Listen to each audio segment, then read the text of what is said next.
ኤፕሪል 25 የዕለቱ መልእክት ርዕስ የጌታ አጀንዳ። የእግዚአብሔር መንግሥት ጽድቅና ሰላም በመንፈስ ቅዱስም የሆነ ደስታ ናት እንጂ መብልና መጠጥ አይደለችምና። ሮሜ ምዕራፍ 14 ቁጥር 17። አማኞች ከእግዚአብሔር አጀንዳ ይልቅ የራሳችንን አጀንዳ መቅረጽና ለማስፈጸም ስንጥር ችግር ውስጥ እንገባለን።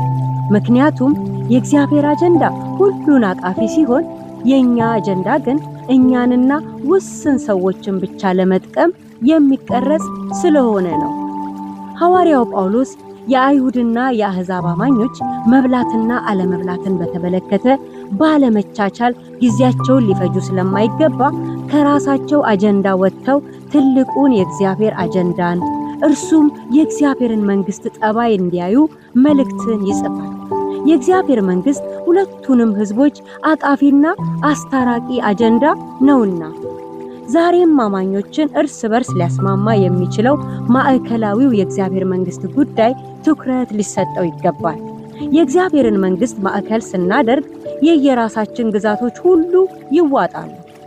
አንድ ብቻ ገዝፎ የሚወጣ አጀንዳ ይኖረናል።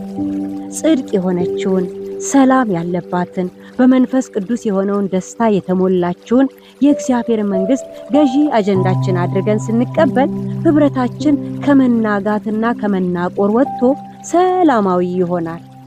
በዚህ ዘመን ለምንኖር አማኞችም የራሳችን ከምንለው ሰፈርተኛ አጀንዳ ወጥተን የእግዚአብሔርን መንግሥት አጀንዳችን በማድረግ እንድንንቀሳቀስ ጥሪ ቀርቦልናል። ተገቢውን ምላሽ እንስጥ።